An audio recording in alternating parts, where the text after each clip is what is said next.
Olá pessoal, sejam bem-vindos mais uma vez aqui no meu canal. Eu sou a Vitória e hoje eu vou trazer uma história para vocês pedida por um dos seguidores aqui. A Eliane Santos, ela pediu um caso brasileiro e que seja um tanto quanto recente. Esse caso não é tão atual, ele aconteceu por volta de 2009, 2010, mas mesmo assim é um caso muito interessante que na verdade, eu descobri desse caso só depois que eu me mudei do Brasil. E conversando com vários amigos, conhecidos, família, né, meus pais que ainda moram no Brasil, ninguém ouviu falar muito sobre esse caso que aconteceu em Manaus, na Amazônia.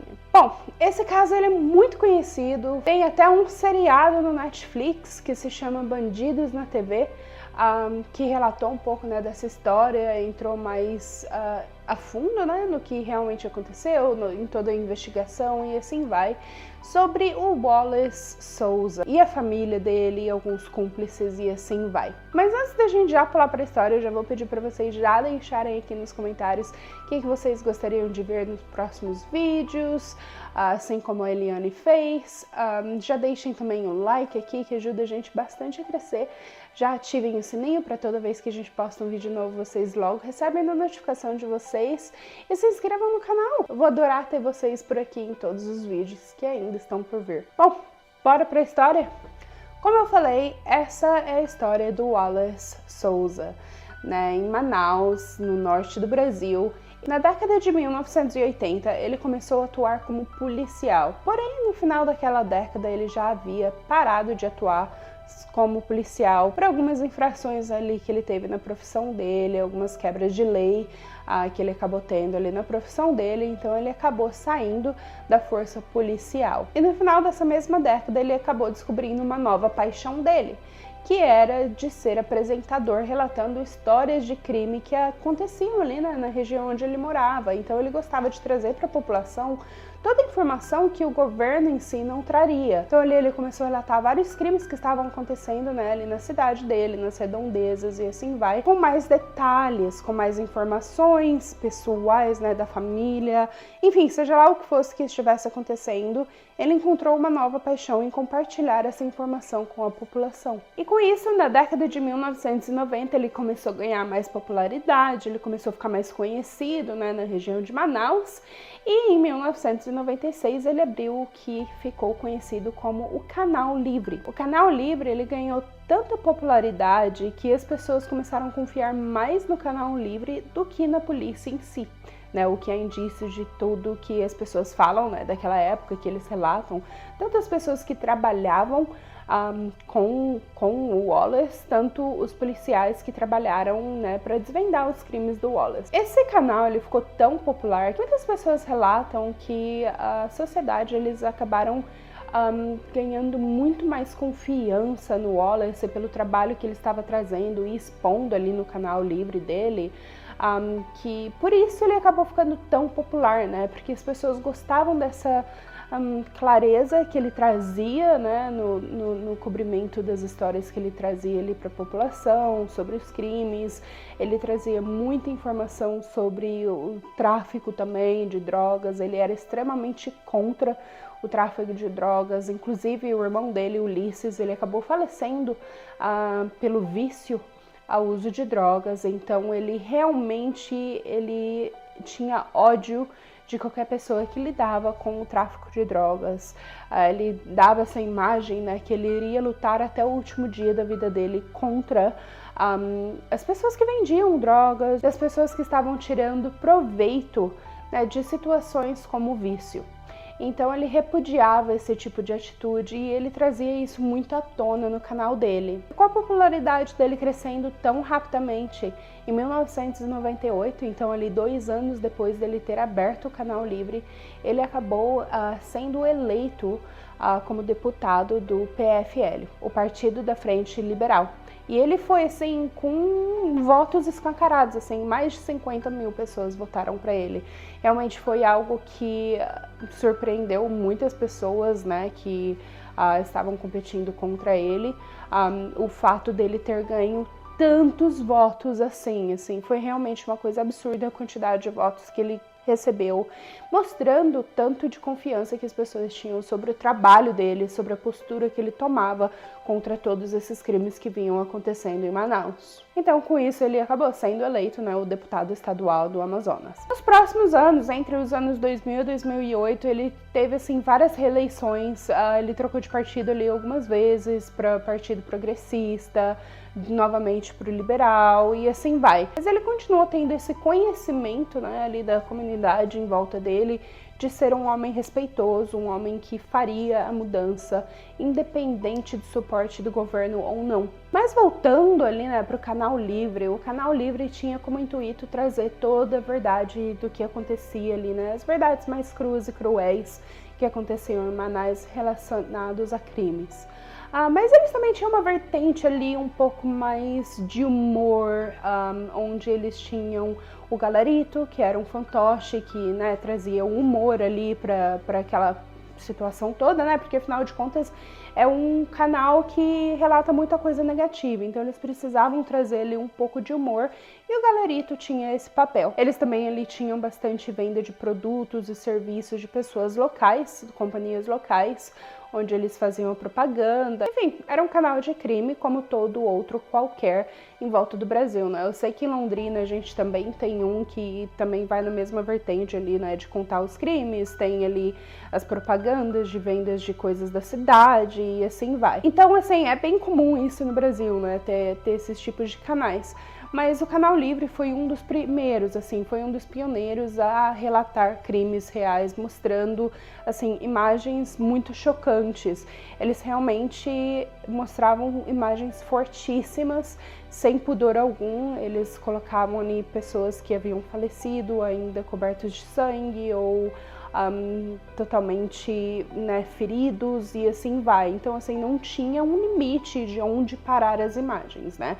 Então, assim, acho que hoje em dia isso deve ter mudado um pouco, mas naquela época, né, por serem os pioneiros de trazer esse tipo de informação, eles não tinham muitas limitações do que eles poderiam mostrar nas imagens deles.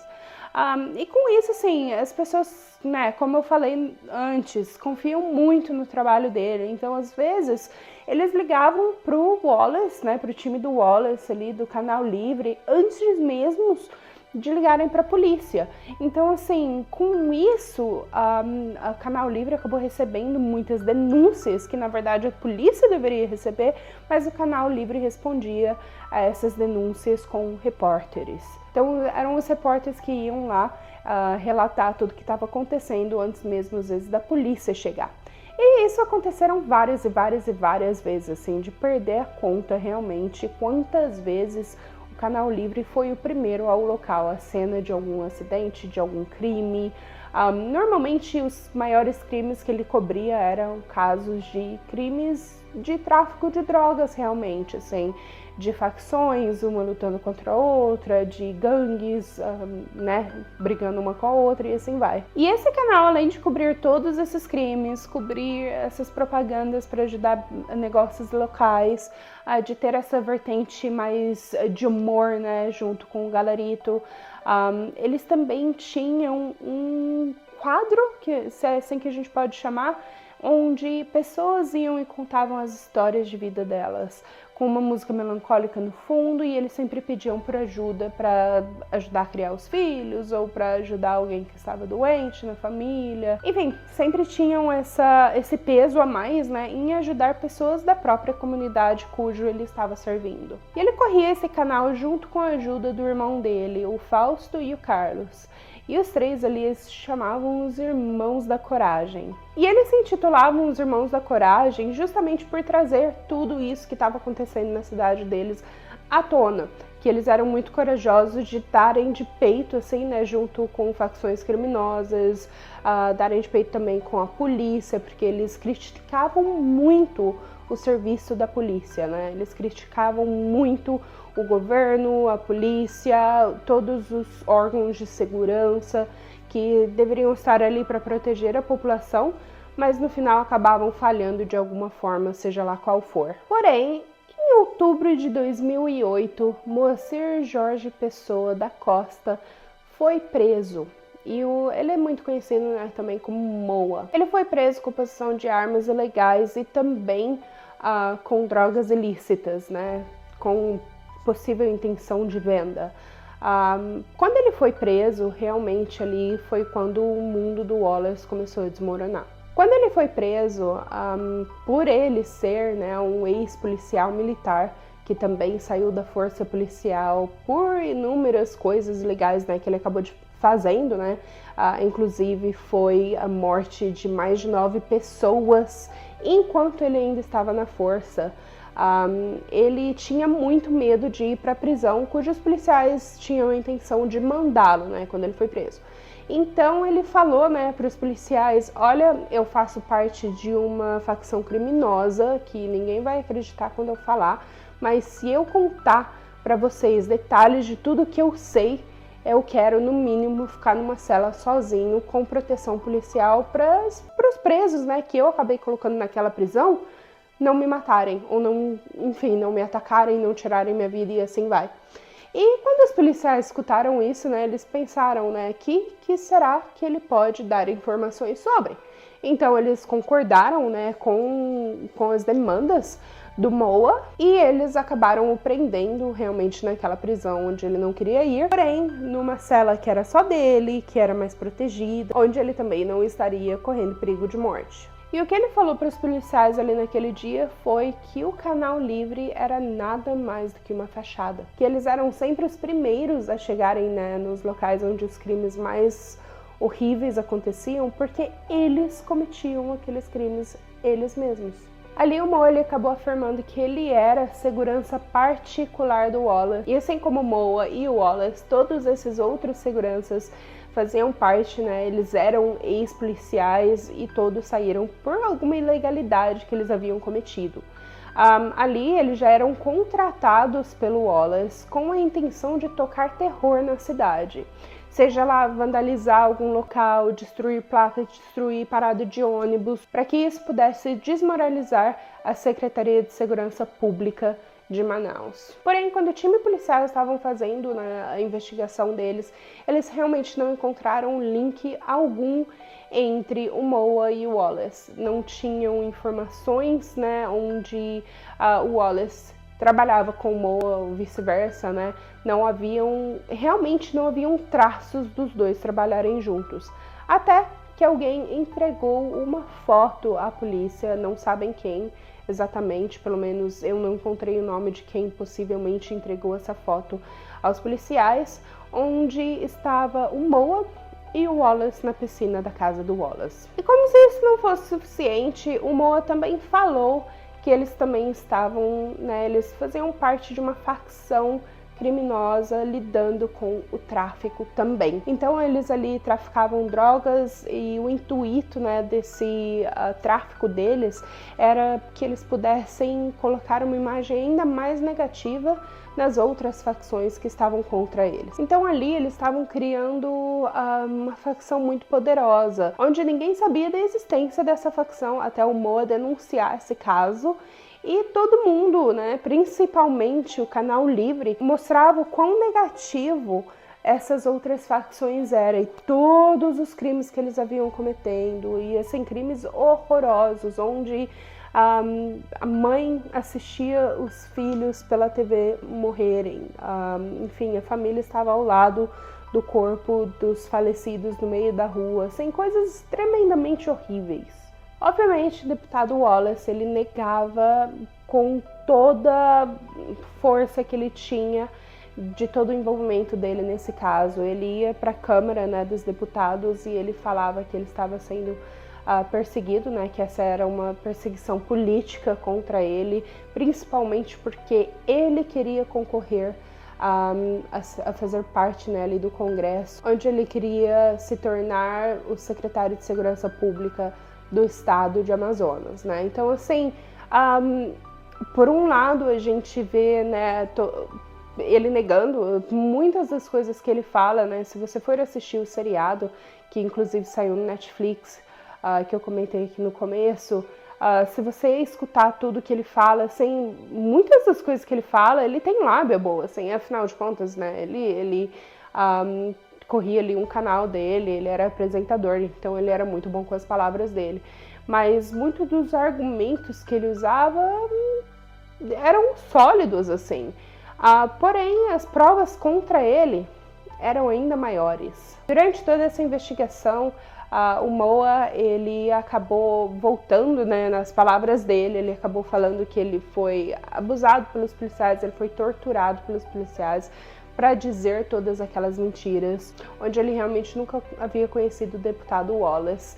E quando a imagem dos dois juntos na piscina da casa do Wallace foi colocado na frente do Moa, ele começou a gaguejar, ele não sabia explicar, ele falou que ele era amigo do filho do Wallace, do Rafael Souza, onde aquela foto foi tirada num dia que eles estavam celebrando alguma vitória no jiu-jitsu, alguma coisa assim, e o Rafael acabou chamando vários amigos ali para casa deles, e lá eles estavam comendo um churrasco, estavam nadando na piscina e assim vai. Mas que de fato ele não conhecia o Wallace, ele não se lembra de ter encontrado o Wallace naquele dia.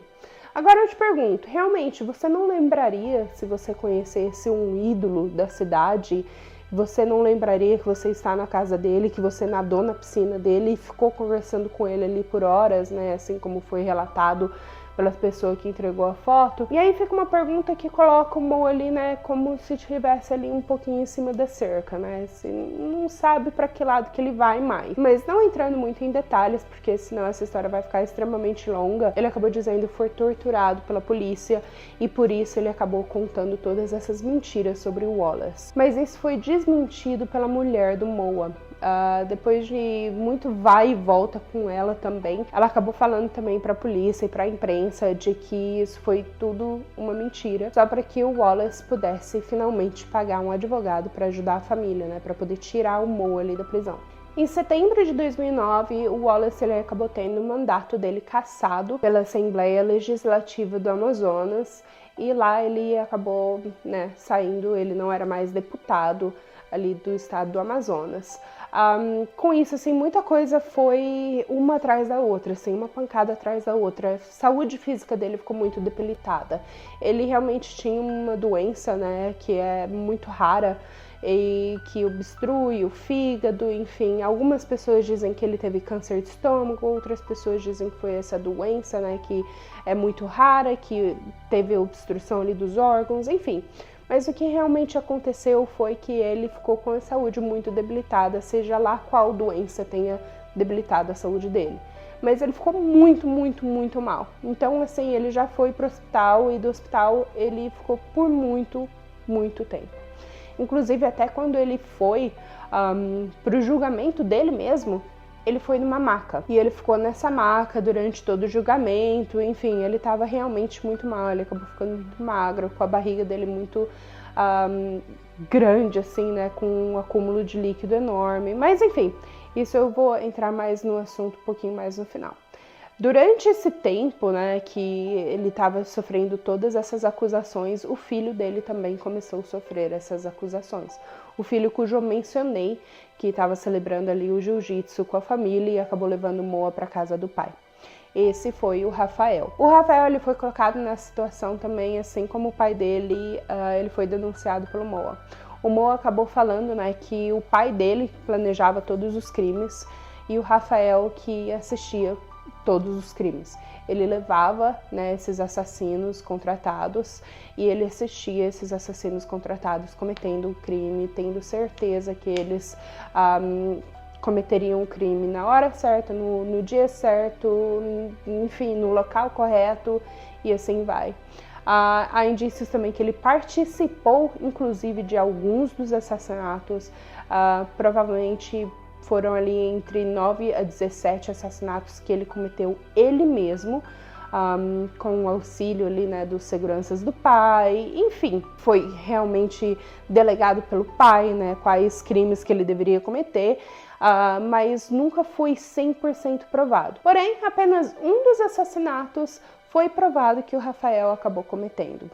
E esse assassinato foi do Bebetinho, que acabou acontecendo em janeiro de 2007. Durante a investigação, a polícia acabou fazendo uma investigação na casa do Wallace e em cima do armário do Rafael, que morava com o pai ainda, junto com outros irmãos e a mãe.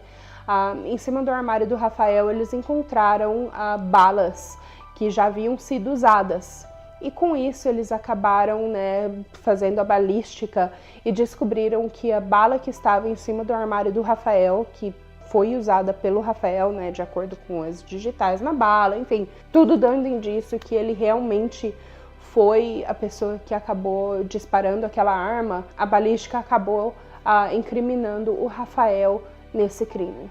Então o Rafael ele foi preso com uma condenação de 9 anos atrás das grades. Assim como o pai, o Rafael ele sempre negou envolvimento nessa facção criminosa, em todos esses crimes, né, que foram desvendados durante toda essa investigação. Mas realmente todas as provas estavam contra eles. Inclusive, um dos maiores casos, né, que o Canal Livre acabou filmando foi um caso onde um homem ele foi assassinado através de fogo. Então eles tacaram fogo ali no corpo dele, com ele vivo ainda, e os repórteres já chegaram ao local quando ainda havia um pouquinho de fogo no corpo dele. Então assim, realmente tinha acabado de acontecer, o corpo dele ainda estava saindo fumaça, eu vi o vídeo, ele já estava sem vida, e o repórter, assim, mesmo antes de chegar bem próximo do corpo dessa pessoa, ele já começou a falar, né, que ali eles já poderiam ver que aquela pessoa era do sexo masculino, que ele ainda estava vivo quando atearam fogo nele, que ele também não havia sido baleado em lugar algum. Então ali, né, tipo, com todas essas informações que nem a polícia não sabia, porque a polícia ainda nem havia chegado ali, né, no local. Eles começaram a desconfiar um pouco, né, sobre a veracidade de tudo que estava sendo dito ali naquele canal. Realmente parecia, né, tudo que dava indício de que eles sabiam muito mais do que eles falavam. Mas enfim, só para não deixar essa história muito longa, a investigação continuou, né? A investigação contra o Wallace continuou por um bom tempo, até que em julho de 2010 o Wallace ele acabou falecendo devido às complicações, né, da saúde dele. Ele acabou falecendo sem ter um veredito concreto sobre se ele era culpado ou se ele não era culpado. Então, assim, eu deixo essa pergunta para vocês. O que vocês acham que realmente aconteceu nesse caso todo? O Wallace falava a verdade? Ou o Wallace ele acabou cometendo todos esses crimes cujo ele foi acusado de cometer?